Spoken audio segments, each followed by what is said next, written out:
que cada lugar, cada bosque, tal, tendrá su propio nombre, ¿no? Majada de no sé qué, tal. Sí, bueno. ¿Esa información de dónde la puedo sacar? Ya es muy difícil, mira, yo he recopilado mucho, yo te voy a pasar lo que tengas si quieres. Sí, es interesante, todo mira, lo que tengas. muchos topónimos aquí, bueno, muchos, sí, bastantes, son portugueses, a mí me sorprendió, ¿no? Otros sí que tienen un arraigo castellano y otros bable, ¿no? No sé, conseguirlos es difícil, yo te puedo pasar todo lo que tenga por ahí, la gente mayor también, ¿no? Pero muchos ya hay gente que los ha perdido. Por ejemplo, lo de la sierra de las Frías con Eljas es de lo poco maravilloso que queda así en Sierra de Gata, porque es de lo virgen que nos queda, ¿no? Quedaba un trocito virgen muy guapo y estoy últimamente muy quemado en San Martín de Trevejo porque se me han cepillado, ¿no? Y bueno, esos sitios tienen su historia, sus topónimos. Y es curioso porque algunos sí que los he recuperado de algún cabrero que todavía queda por ahí. Y hay una cosa muy chula, mira, lo podría haber traído, te lo voy a enseñar, si lo hubiese sabido.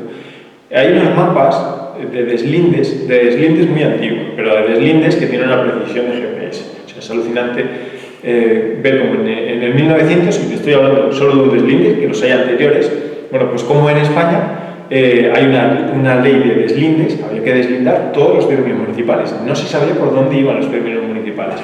Y se deslindó toda España, término municipal por término municipal. Entonces se hicieron unas brigadas de ingenieros topógrafos, ¿no? Y en Salamanca había una, en Cáceres había otra, y estaban así, y luego estaban divididos en brigadas. Entonces, esta gente salían al monte con una comisión de cada ayuntamiento, y en esa comisión pues solía estar el alcalde, algún concejal, algún ganadero, cosas así. Y entonces, pues tenía que estar una comisión de un pueblo y del pueblo con el que estaban levantando el deslinde, ¿no? Por ejemplo, por ponerte aquí un ejemplo, había una comisión de Navas Frías y una comisión de Eljas, pero en su momento también hubo una comisión de Navas Frías y una comisión de Valverde, y una comisión de Casillas y de Navas Frías, o sea, con todos los pueblos, ¿no? Y ahí estaba el ingeniero, tenía que poner de acuerdo todas las partes y se levantaban unos mojones.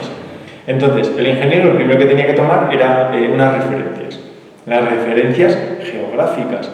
Traía sus aparatos, a veces eran naturales, como por ejemplo, si estabas lejos de Jalama, pues lejos de Jalama, pero no sé si te has fijado alguna vez que en ciertas montañas o en ciertos cerros, sin ser montañas, zonas que son muy dominantes, que se ven mucho, hay unos hitos blancos. Bueno, pues eso es muy antiguo, ¿no? Eso no se pone ahí, venga, vamos a poner aquí esto. Pues eso tiene una funcionalidad, ¿no? Pues son para referenciar. Tienes tantos ángulos, tienes tantos grados y el cierto ángulo con este y con el siguiente. Entonces, triangulabas. O sea, tiene una precisión de GPS, o sea, es independable. Y nada, pues empezaban a levantar esos mapas. Yo tengo esos mapas, hoy por hoy, yo me acuerdo cuando los descubrí, yo alucinaba, ¿no? Mapas de 1900 de mi pueblo, y vamos, que venían todo, o sea, Pontón de no sé dónde, Piematera, Ermita de no sé qué, cosas así, ¿no? Cosas que nadie se sabía, y todos los topónimos. Además, en la descriptiva, porque luego tenías lo que era el mapa, que es lo que primero que te llama, pero las descripciones de cómo se hacía eso era alucinante. Por ejemplo, el deslinde entre Navas Frías y Eljas, que se repitió 2 veces últimamente, porque no se ponían de acuerdo ni para atrás, o sea, eso es una novela, es que te estás leyendo una novela. O sea, eso hubo que hacerlo por orden del ministerio y al final se resolvió de gobernación y de tal, porque ya se metió la guerra por medio, y lo resolvió el Supremo, o sea, el Supremo de Madrid estaba diciendo, a ver, que el límite entre Navas Frías y Eljas va por aquí, o sea, el Supremo, date cuenta dónde llegó esto, al Supremo de Madrid, ¿no? Pues se hizo en diciembre. O sea, te contaba el ingeniero, va escribiendo, ser primer mojón. Bueno, primero las comisiones, te escribe las comisiones, que estaba allí en representación de qué, y empezaba, primer mojón, se reconoció como tal una piedra que se situaba en el, yo qué sé, en el paraje conocido como Fuente Cabuera. Y tenía tantas dimensiones por tantas dimensiones, se grabaron tantas cruces y no sé qué. Ojo, estamos hablando aquí que había granito, imagínate en un sitio en el que no hay piedras. Bueno, pues también tenía su forma de hacerlo, ¿no? Y se colocaba mejor. Todo el mundo firmaba que estaba de acuerdo, que así sería. Desde aquí pues se ven los puntos notables, tal. O sea, es una información bestial. Pues a media mañana se ponía a nevar, habían tardado a lo mejor 4 horas en subir desde Valverde, que se habían levantado a las 5 de la mañana para estar allí al amanecer, ¿sabes? Y a medio camino se tenían que largar con una nevada de flipar. O sea, yo digo en broma cuando descubrí esto, porque joder, es una broma, porque no se puede ser tan frívolo, ¿no? Pero que los primeros montañeros buenos y escaladores buenos en España fue esta gente, fueron estos topógrafos. Imagínate, vete a levantar un punto al Almanzor. Y la gente tenía que ir al Almanzor, ¿sabes? Esto lo descubrí en Gredos y por eso me sorprendía. Digo, joder, y todos estos se tenían que subir por ahí para arriba. O sea, cuesta hoy por hoy subir allí a pata, pero estoy haciendo todos los días y cuesta. Imagínate esta gente que no sabían ni por dónde iban. Y tenían que llevar una comisión de un pueblo y otra de otro. Y encima que discutiesen. Que se lo pusiese a nevar, a llover o niebla. No sé, y es curioso, cuando se les metía niebla me decían, no se ve nada. Notaba cierta desesperación. Y luego hay datos muy interesantes, por ejemplo, la Fenestosa, pues incluso viene referida, ahí está claro donde perteneció a la corona, ¿no? Era el hermano del rey, luego la desamortización de Mendizábal pasó al Estado, cosas así, ¿no? Y todos esos datos están ahí. Ahí vienen muchísimos topónimos, ¿no? Topónimos muy bonitos. Por ejemplo, a mí un sitio muy chulo de aquí es el Corral de la Lana. ¿Corral de la Lana. Dicho así, yo siempre había oído hablar del Corral de la Lana. La gente habla del Corral de la Lana y no saben dónde está el Corral de la Lana, ¿sabes? Yo sé dónde está el Corral de la Lana y habrá gente que sepa. Y gracias a estos mapas lo tengo muy, muy claro. Entonces es curioso llegar arriba y ves, el Corral de la Lana es, ¿cómo decirlo? Un colapso de roca de granito, bestiales, que hicieron un hueco y ahí aprovecharon para hacer un corral. Es muy bonito, ¿no? Pero claro, dices Corral de la Lana y te quedas tan a gusto. Corral de la Lana, lo que te está hablando es que ese corral era de ovejas. Yo aquí ya no he visto a nadie que subiese a las puertas de Sierra de Gata, por lo menos nuestra Sierra de Gata de aquí, a pastorear con ovejas. Ya siempre eran cabras. En Gredos sí, y en Gredos sabía que también subía, ¿no? Pues a Sierra de Gata se subía a pastorear con ovejas, ¿no? Y había un corral específico para las ovejas, que era el Corral de la Lana. O sea, esos topónimos te están dando mucha información. Hay topónimos que simplemente es de una casualidad. La Corta del Rayo, bueno, la Corta de Rapapelo. La Corta de Rapapelo sí tiene su esencia, ¿no? Porque está en las torres, que estaba el castillo de Rapapelo. El castillo de Rapapelo tiene una historia muy bonita, porque, bueno, lo ocupó Fernán Centeno. Fernán Centeno, bueno, pues vivió en la época de los Reyes Católicos y se metió ahí, lo ocupó y empezó, fue un villano y se iba quedando con castillos. Se quedó con el castillo de Elja, se quedó con el castillo de Trevejo, si no me equivoco. Y bueno, si a poco que busques por ahí encuentras las cartas de los Reyes Católicos, a don Fernán Centeno que deponga su actitud y las armas y entrega no sé qué. Al final, como no pudieron con él, ¿qué hicieron? Lo hicieron noble, le dieron tierras y lo encerraron como noble en Corea. Vale, ya está. Pues esa historia es de aquí arriba, o sea, de aquí. Y todos esos datos, pues sacas unos pocos de un lado, otros poquitos de otro. Y bueno, pues la Corta de Rapapelo, sabes que viene del castillo de Rapapelo, ¿no? Esos topónimos son muy, muy buenos, muy interesantes. Mira, respecto a topónimos, venía pensando yo ahí porque estaba pensando yo eso. Vale, sí, era por el Romeal. Es que esta tarde estaba en el Romeal, ¿no? Yo muchas veces en las frías había escuchado pues Romeal, Roladrón, Arro Mostajo, que esa fue la pista, Arro Mostajo, ¿no? Rotoro, Rofraile, sitios así, ¿no?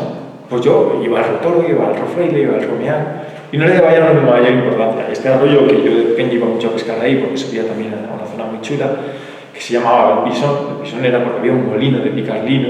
Empecé a decirle a la gente que y al final lo encuentras, ¿no? O como el Batán encontrar el molino de picar lana, ¿no? Pues lo de Rotoro, Romeal, sí que me sorprendía que todo empezase con Ro, ¿no? Pero no le daba mayor importancia. Estuve trabajando unos años aquí en Sierra de Francia.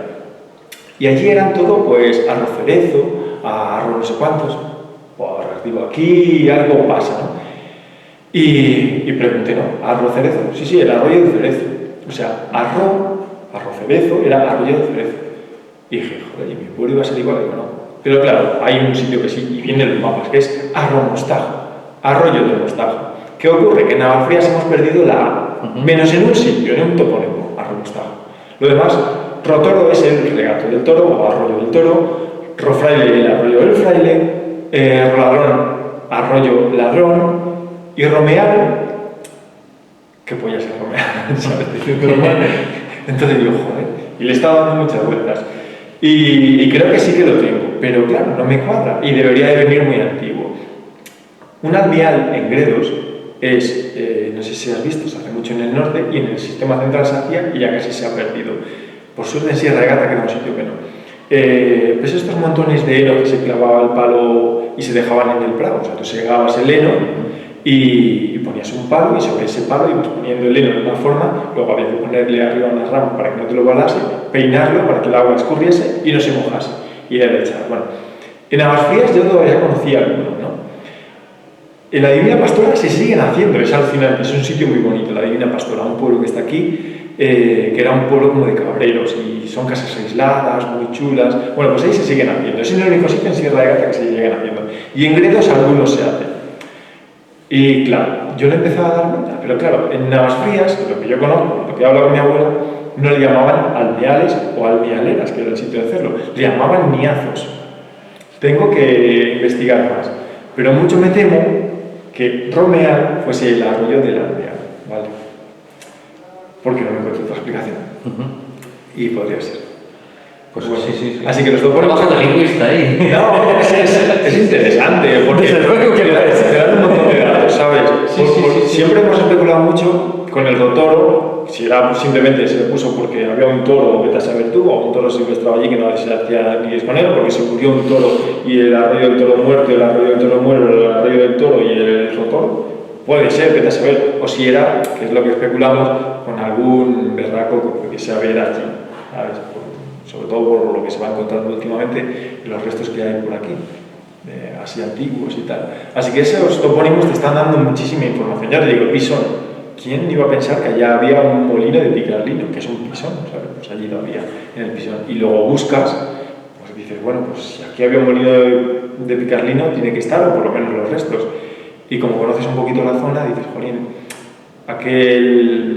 ¿cómo te lo explico? Aquel canal, nosotros le llamamos aquí levada, de elevada, en Portugal también se utiliza mucho, pues es muy ancho, pues sigues ese canal hasta que al final encuentras el molino, ¿sabes? Como el del Batán también me costó mucho, pero también lo encontré. Entonces, esos topónimos, vamos, es lo mejor que tenemos ahora mismo aquí. Súper interesante. Y luego es una pena que se pierdan o se les cambie, que ahí ya sé que yo ya me cabreo.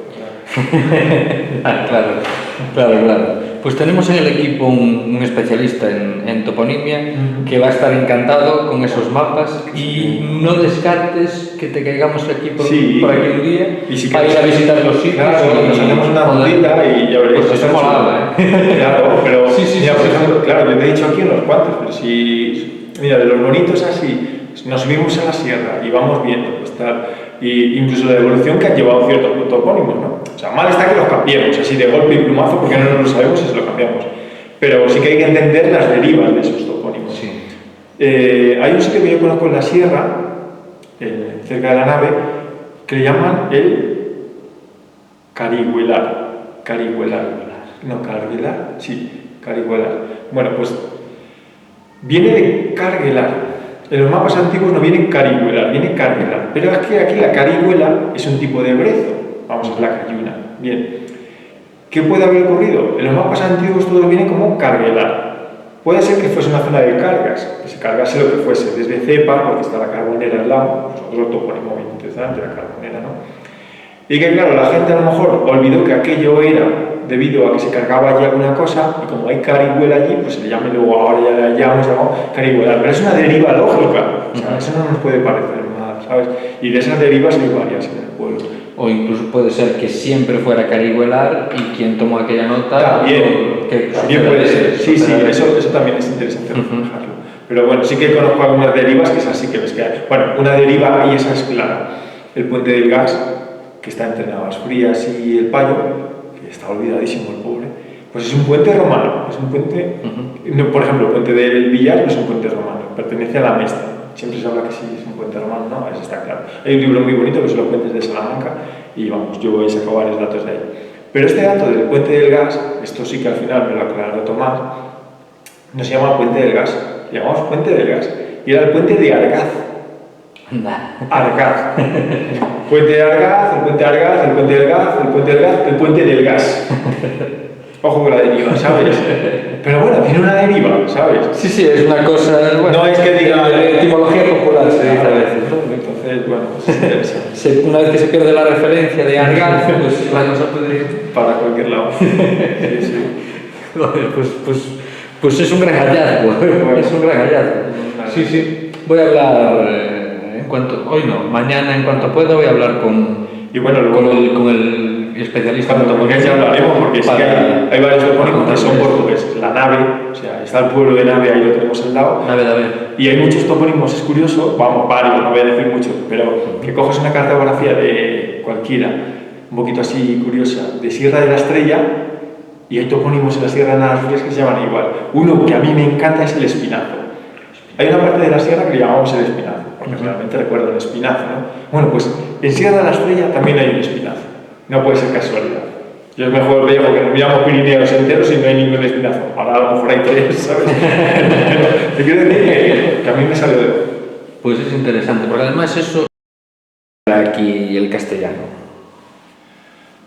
Es una pregunta muy así. No, esa es una pregunta trampa, pero...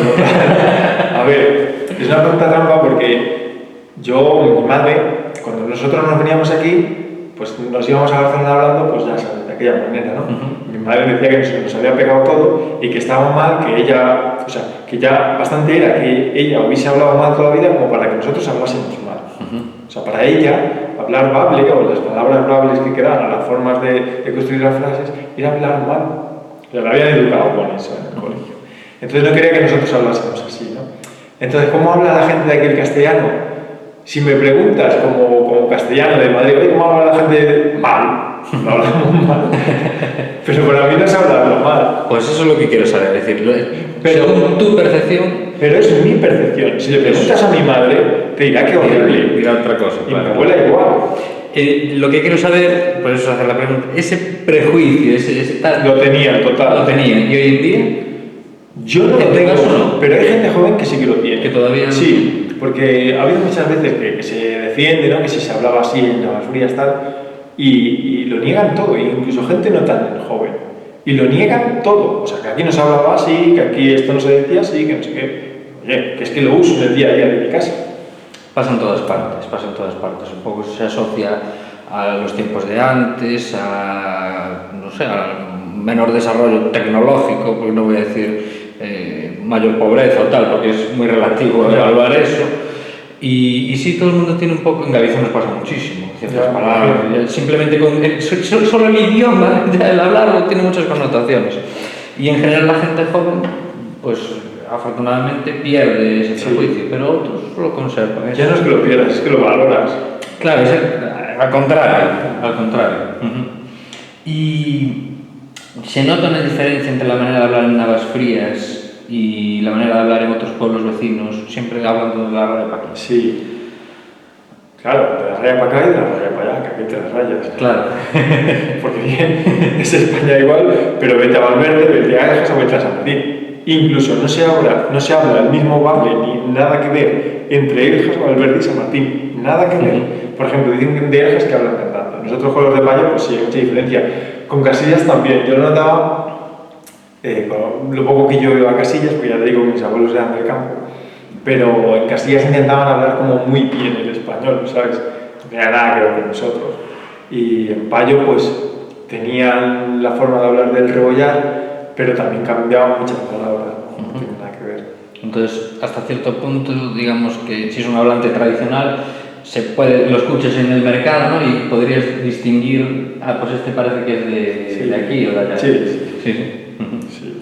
Muy bien. Y eso, sin ser hablantes así tan tradicionales, en la gente más joven, ¿todavía se puede distinguir o ya digamos que hay un proceso de uniformización? La gente joven que queda aquí pasa tiempo aquí, pero ya aquí gente joven viviendo 4 gatos.